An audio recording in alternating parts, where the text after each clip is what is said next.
Well, hello. You got in by the hair of your chinny chin chin. I did. Hold on one sec. I'm getting a message here. Something view on Facebook. Let me see something here.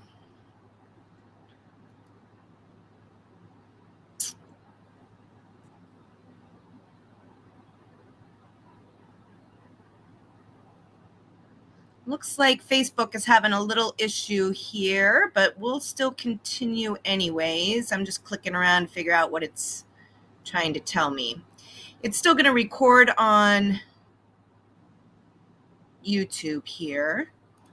Let me just play around for a sec.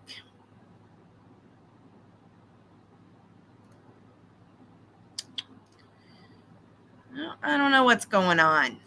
It's always something, huh, Paula? Always. Maybe it's your energy, right? That's it. Let me see. One more thing. No.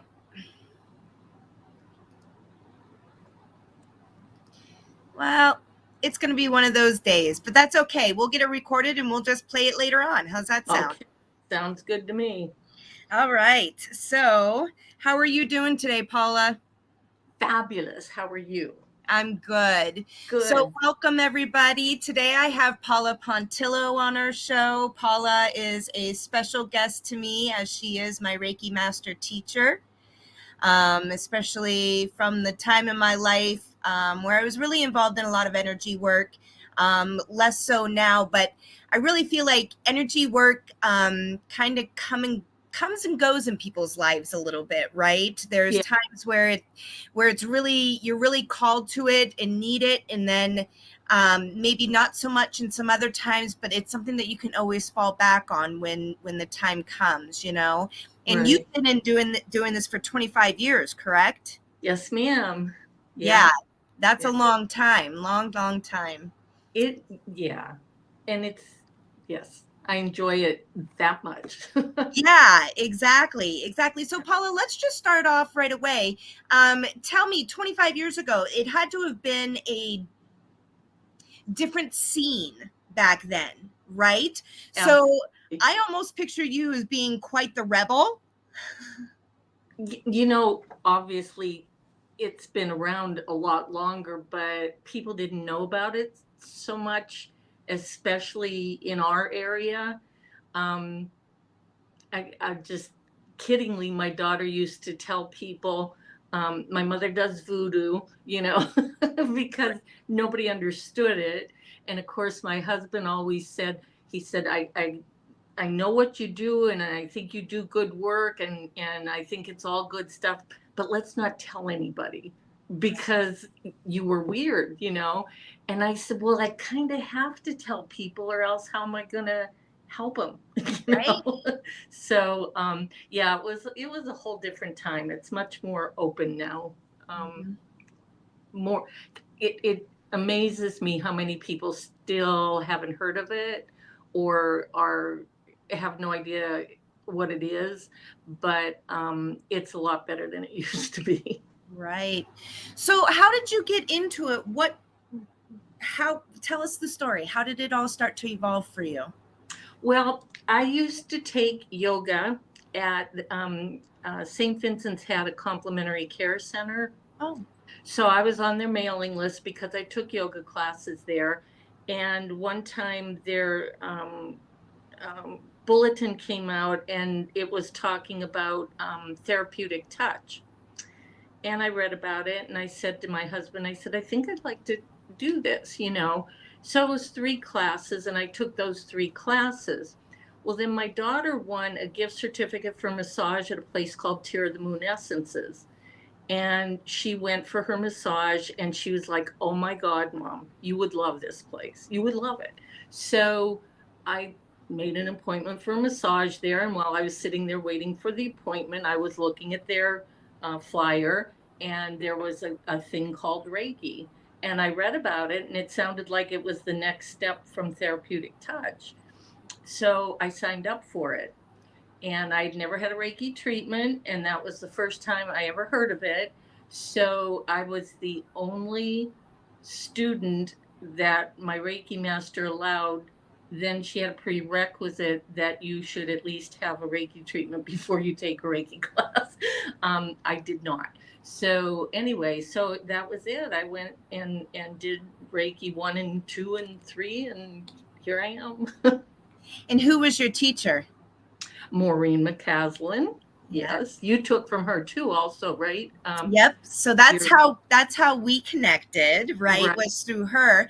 I think I had taken Reiki 1 with her. She had a little place over in Frontier Park in that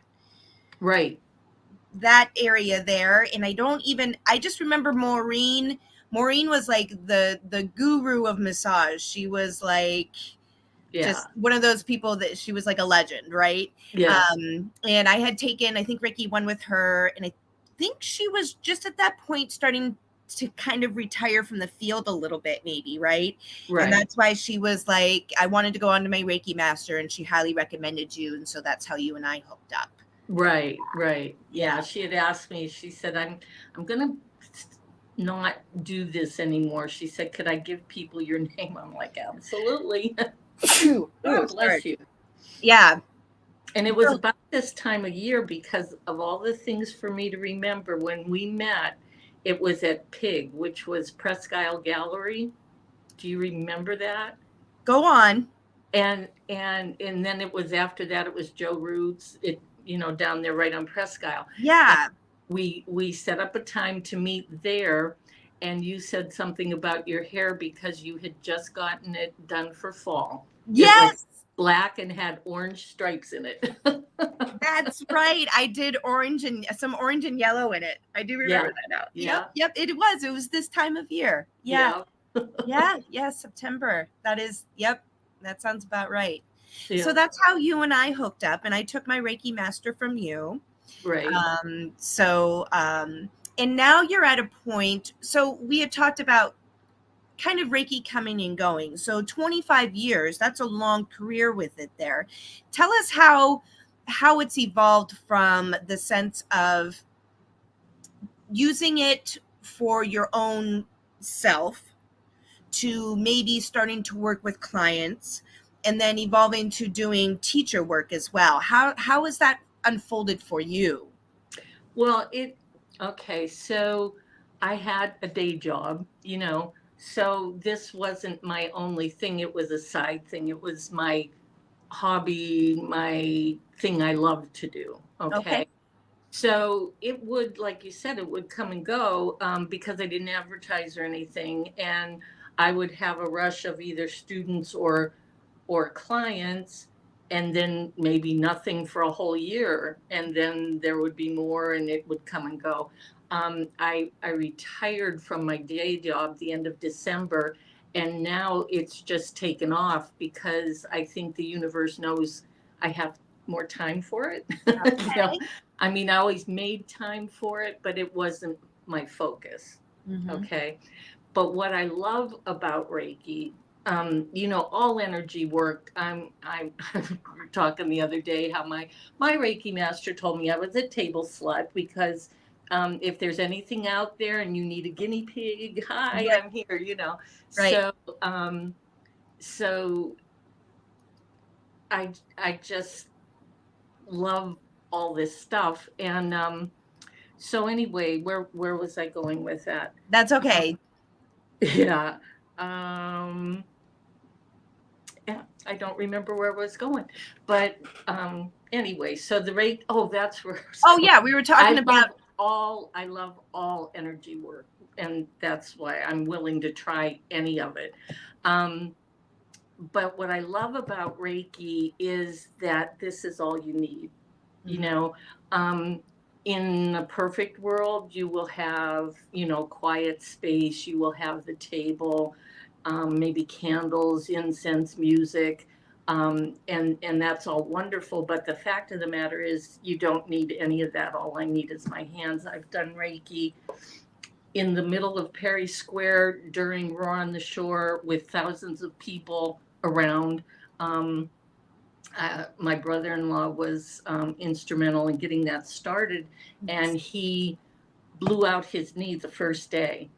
And my husband called and said, could you can do anything? And I said, well, sure, if he's open to it. So he's sitting on a folding chair in the middle of downtown Erie, and I'm sitting on the ground and I'm working on his knee, and people are coming up to him and asking him questions, and where do you want this, and what should we do about that?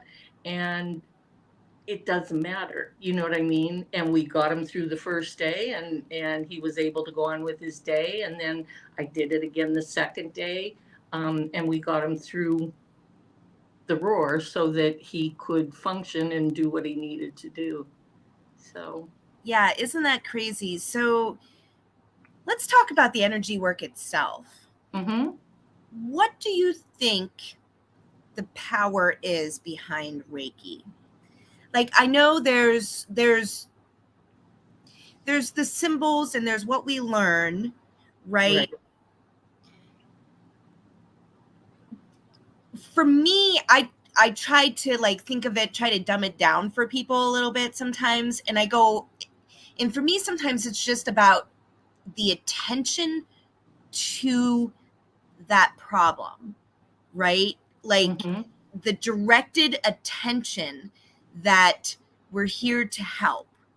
Do you know what I mean? Like, that's what I feel like the power is, the collaboration of attentive solution to something. I don't know. I don't know how to frame it, but tell us a little bit more where you think the power comes from, and how Reiki works in itself. Okay. Like you said, I like to dummy it down for people sometimes because it's a concept that maybe is hard to grasp for some people, but science will tell you that everything is energy. You know, I'm sitting at a desk. This desk is energy. Your energy.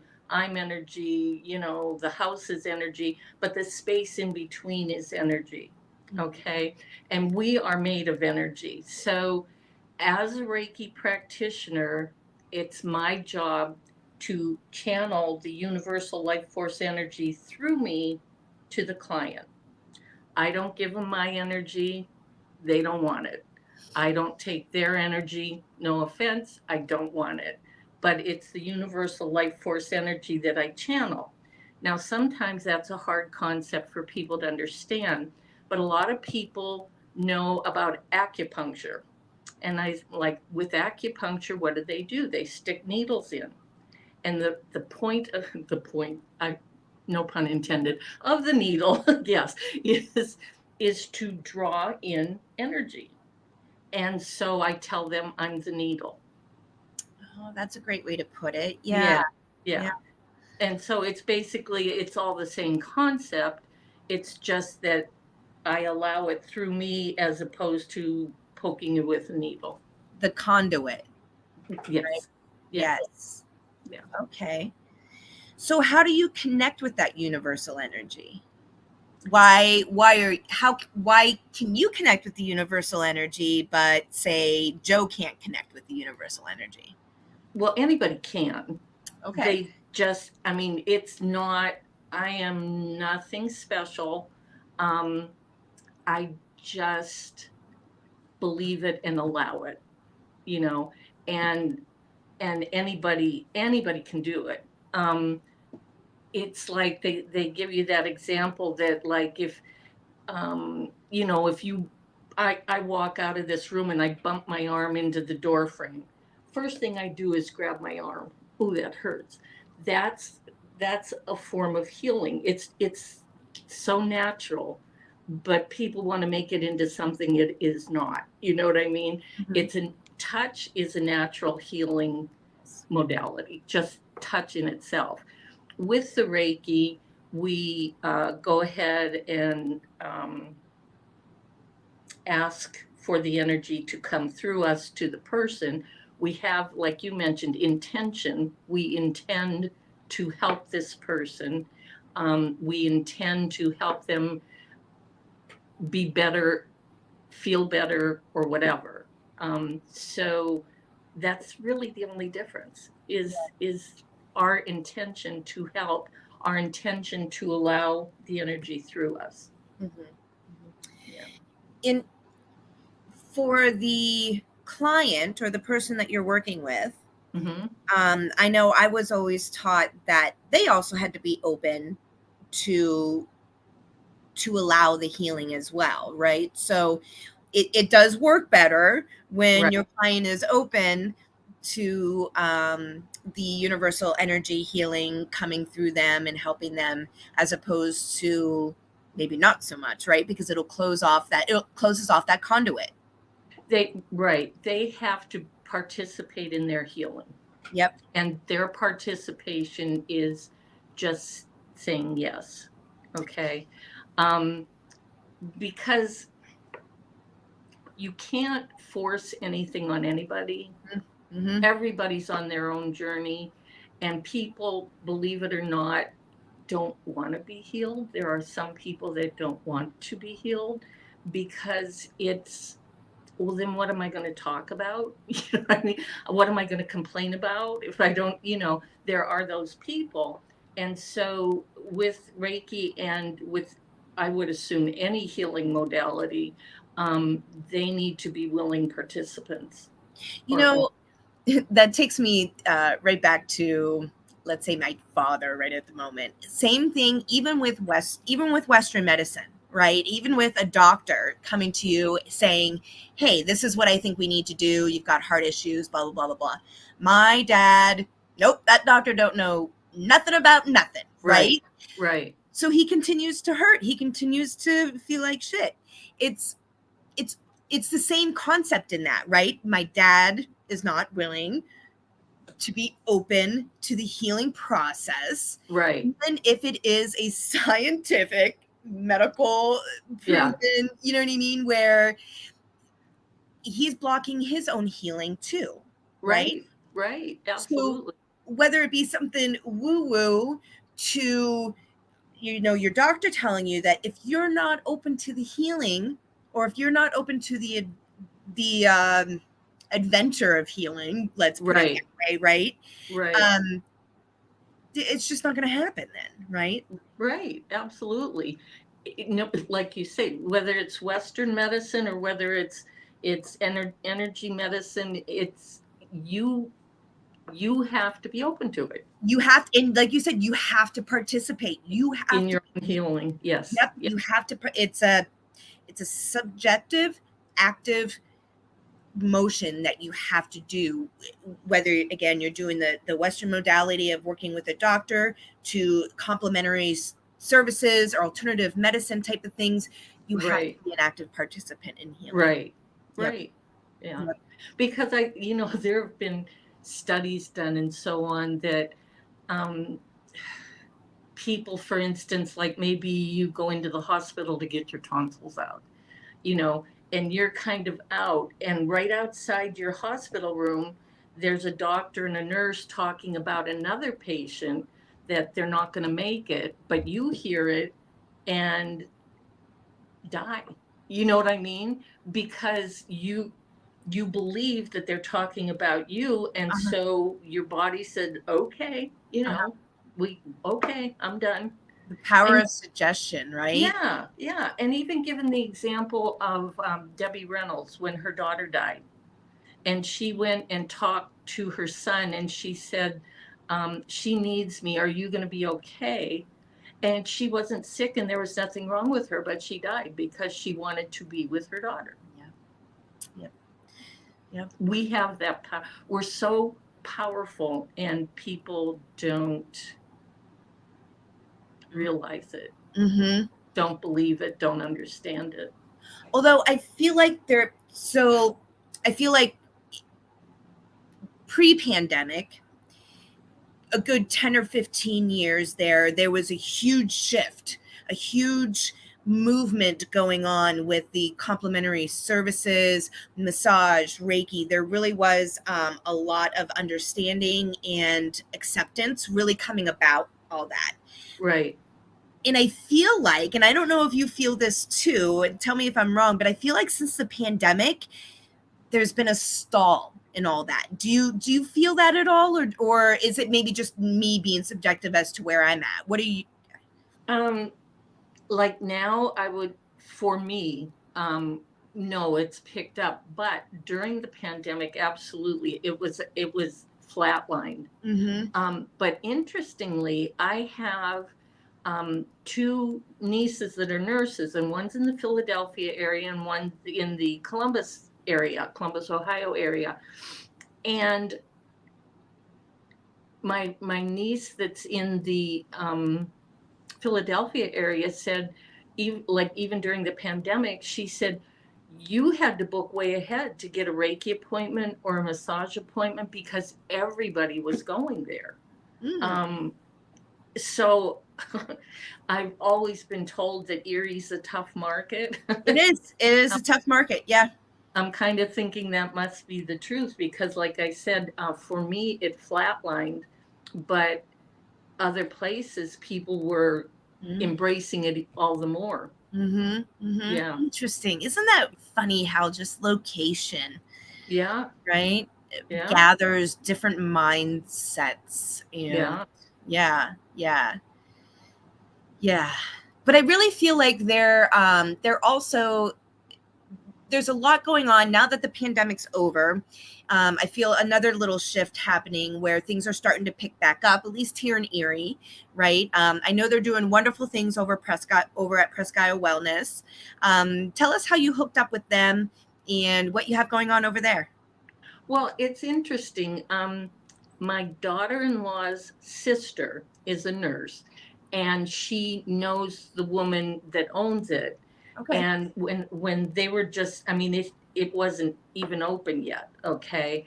And she said to Kelly, would you be interested in having someone that does Reiki? She said, I know somebody that does Reiki. She said, oh yeah, I'd be interested in somebody with that skill set.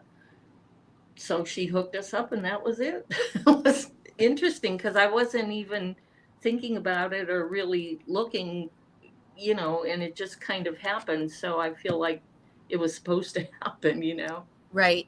They're really, so there's a couple places here in Erie that are really taking the, more for the mental health, right? They're combining wellness services with mental health counselors, psychiatrists, psychologists, right?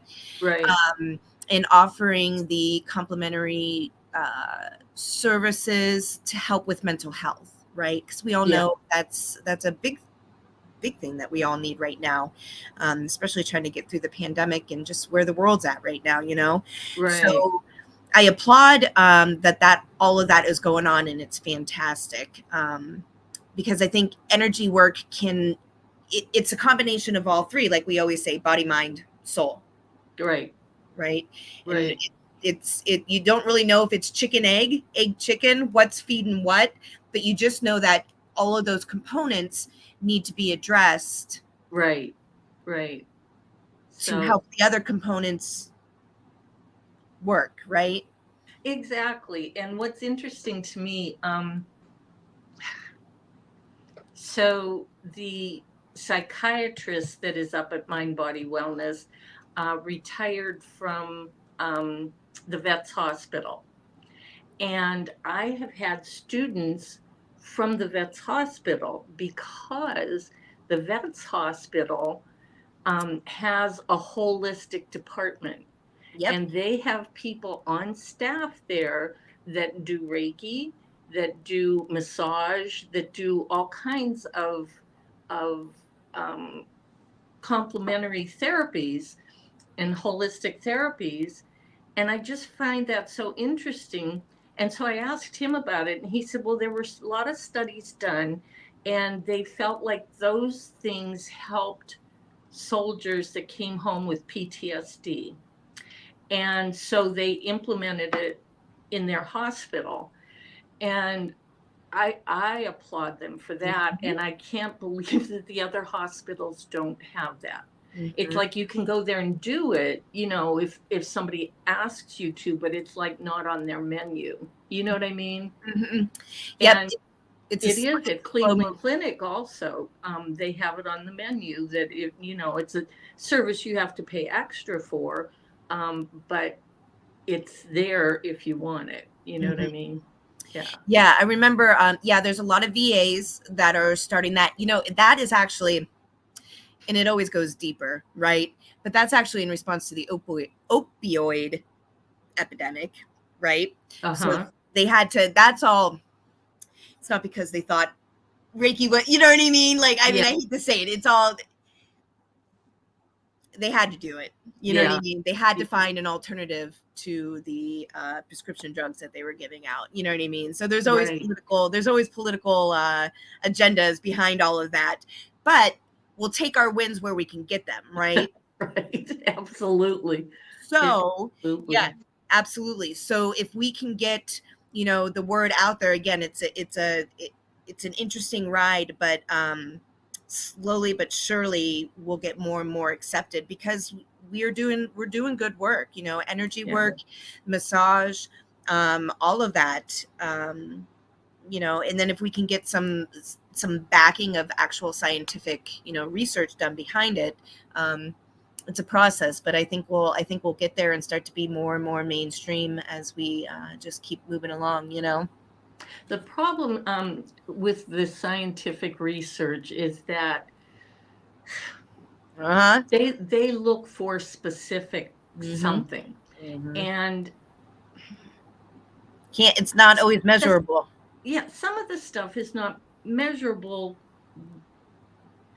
in the scientific realm. And like some of it is, they a few years back, Cleveland Clinic got like a $250,000 grant to see how Reiki affected prostate cancer. And they chose prostate cancer because it was an easy measure. Okay. So, you know, with science, it's always, you know, this measure. It's not okay that a person had something and they don't anymore, you know, or they felt like crap and now they feel good, because you're not measuring that. And a lot of times people say something about a placebo effect. My take on that is, if it is in fact placebo effect, but they feel better, so what? Okay. But I could give you some examples that I know for a fact that it's not a placebo effect. Would you like to hear my story? I remember. Tell me. Yes, because I think I remember one of your stories. The doctor. Was there like the door?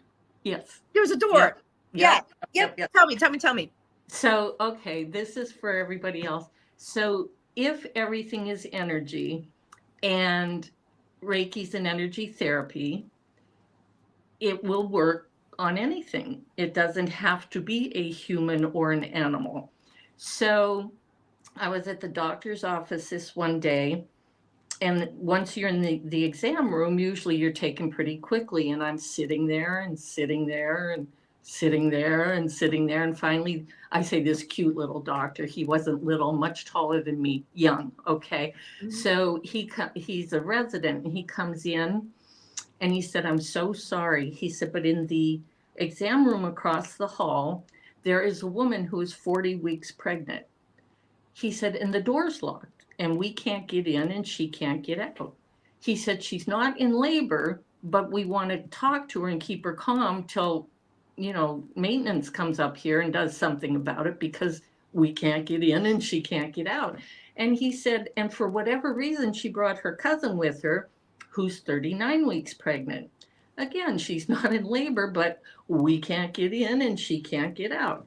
And I said, go do what you've got to do. I've got a book, and sit there and reading. So as soon as he left, angel devil thing going on. Paula, if you believe what you say you believe, you're going to go do Reiki on that door. What? I'm going to look stupid. Paula, if you believe what you say you believe, you're going to do Reiki on that door. What if it doesn't work? Paula, and I'm like, all right. So I went over, and it was a lever door, and I'm kneeling on the floor with my hands above and below the lever, doing Reiki on the door, and I'm feeling things move. But then this huffy God doctor comes around, and I said, listen, I'm not in prayer, and I'm not a fruitcake. I'm doing Reiki. Well, I'd like to examine you. Okay, so I didn't try the door or anything. I get up, I go in. He concurred with what the young doctor had said. and gave me a script, and I'm checking out, and the young doctor comes running up after me, and he said, I don't know what you did. He said, but the door's open. He said, maintenance hasn't been here yet. He said, nobody else has done anything, the door opened. So we had a talk about energy work and so on. So anyway, if it will work on a door, then I personally am 100% confident that it's nothing to do with the placebo effect. So that's my story. I love it. Yes, I do Yes. remember that story. The details always escape me, but I Yeah. remember there's a door. Yeah. Oh, I love it. I love it. Yeah. The doctor still tells the story. He tells it to everybody. It's That's kind of fun. hilarious. Yes. So, we had talked about the perception of Reiki, and how it's kind of evolved throughout the years, and just how much more accepted it is nowadays. Um, but have you ever run into anybody who has maybe said some not so nice things to you about Reiki, or Sure. okay. Oh, sure. Yeah. But I guess for other people out there who may be considering getting into this, but maybe might have some family or relatives, which, like you said, when you started off, everybody was like, Paula, don't tell anybody that you're doing. Yeah. How do you maneuver, or how do you maneuver through that? You know what I mean? For me personally, my belief system is that everybody's on their own journey. And even when I talk to people, I'll tell them, you don't have to believe a word I say. You have asked a question. I'm giving you my answer. Take it or leave it.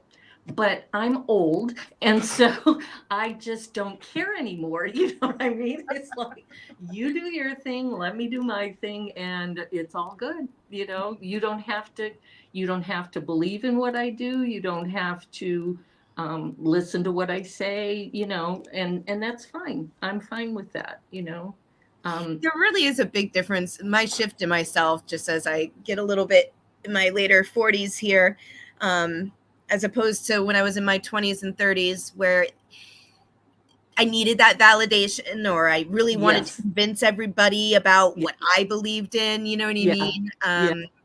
Yeah. I really don't care anymore. Yeah. Yeah. So for any of you out there, don't worry about getting older. It's so liberating. It's just, I love it. I agree. I agree. What kind of people come to you regularly? What kind of issues do people come to you with that are looking for a solution? Like, why does a client come and see you, and what can you provide for them with these Reiki sessions? Some people, it's just curiosity. I've heard of Reiki. I don't know what it is. I'd like to experience it. Okay. Um, a lot of people, it's anger, pain management, um, uh, self-confidence building, um, anxiety, those kinds of things. But I've had people who've had fairly serious medical issues. I had one woman come. This was interesting to me. It was here at the house, and I get this phone call, and she wanted to make a Reiki appointment, and we talked. And I said, "Do you mind me asking where you got my name?" And she said somebody's name, and it's somebody I never heard of. So I'm like, well, she's supposed to come here. So she came, and her problem was she had had a double mastectomy, and she had what I'm going to say, I can't remember the word, spacers put in because she was going to have the reconstructive surgery later, and her body was rejecting the spacers. And she was just going crazy because she didn't want to have to go through all that again. So we did Reiki, and I kept getting the word anger. And I said, I don't want to offend you, but I keep getting the word anger. She said, oh my God, yeah. And then she just went off on this whole story. She said, I'm like a duck on a pond. She said, it looks like I'm going so smooth, but underneath my legs are, and so we worked on her anger issues because that's what her body was rejecting. There was this anger and it was causing that rejection. So we had several appointments and worked on anger and how to get rid of her anger and that kind of thing. So, yeah, there's all different kind. I had another person who came to me. She was going to have a mastectomy, and it was a friend of mine. And she came 3 days a week for the month before her surgery. And so after the surgery, she called me and wanted me to come up because the surgery was in Pittsburgh. So she called me and wanted me to come to the house, and we talked and stuff. And she said the visiting nurse came and she asked me how my pain was. And she said, well, I don't have any pain. She said, oh, good. Well, what are you taking? She said, nothing. Well, you have to be taking something. She said, no. She said, here's the script. It's in my hand. She said, I'm not even taking aspirin. And so those are the kinds of things that I wish more people would realize, because one of the big benefits of Reiki is having it before a surgery, because you heal faster and with less pain. Okay. And a lot of people come after the fact, Right. and it's okay. But if you came before the fact, you wouldn't need to come after the fact. You know what I mean? That's a good point. Yeah. Yeah. So it was interesting. I've had a couple incidents like that. I had another client that had a very, very severe burn on her foot to where the skin was just hanging. And I said, I need to come 3 times in a week, for a week. Well, this was a child, and her mother was told, expect to be off work at least 3 months. It's going to be a month to 2 months before she'll even be able to get a shoe back on her foot. So we did the Reiki very intensely for those 3 sessions, just on her foot, which normally it's better to have a full body Reiki, but we did just on her foot. And she was back to school in a month. Wow. And the visiting nurse again came and said, what's going on? She's like, she changed the bandage. She said, she's healing so quickly. She said, well, I have somebody coming here doing Reiki on her, And she said, that's good. Keep it up, So, so there's all kinds of reasons. Some people, it's just, like I said, curiosity. Some people just want relaxation. Like if they go for relaxation massage, but it can do so much more. I always tell people when they come to me, the absolute worst thing that's going to happen is nothing. And in the 25 years I've been doing this, that's never happened. You will at least feel relaxed and stress relief. So, yeah.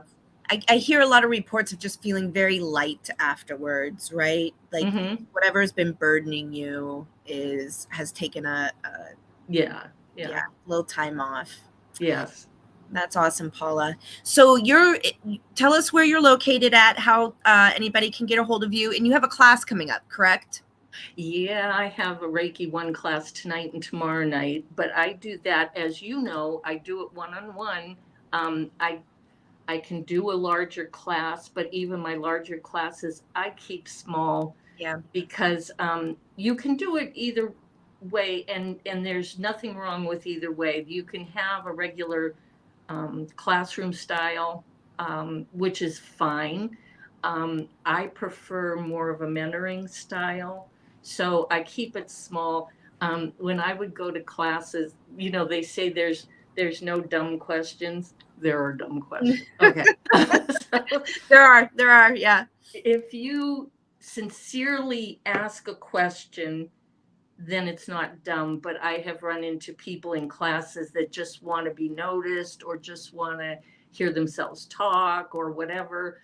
And it always annoyed the heck out of me. So I keep my classes small so that they can ask me their questions. Now, there's pros and cons to that, because sometimes if you're in a larger class, somebody's going to ask a question and you didn't think of it, and you would have never asked, and you said, oh, yeah, that's a good question. I'd like to know that. So in a small class, you're not going to get that, but you're also not going to get the people that just want to be seen and heard. So, there's pros and cons to both, but I keep my classes small. I do one-on-one. I'll do up to 6 people, but I won't do more than that. I just like it small. But do you know that I don't have I work out of my home, and I also work out of Presque Isle Mind Body Wellness Center. Okay. Presque Isle Mind Body Wellness Center is 2500 Palermo Drive, which is off of Zook Road. Yes. You would think that Zook Road would be their address because it faces Zook Road, but you can't get into the parking lot from there. So it's called Palermo Drive. Unfortunately, I did not bring their phone number, and That's that okay. would be a way to get in touch. I'll post it underneath when we're done. Yeah. Okay. Yep. And then I also work out of my home. I have a healing space in my basement. I do classes here, and I do Reiki here. So I like to say I have an east side and a west side location. Oh, that's perfect. Yeah. That's great. So, and my personal phone number would be 814-464-5118. So you could go either way, Mind Body Wellness Center or my house. Perfect. That's great. Yes.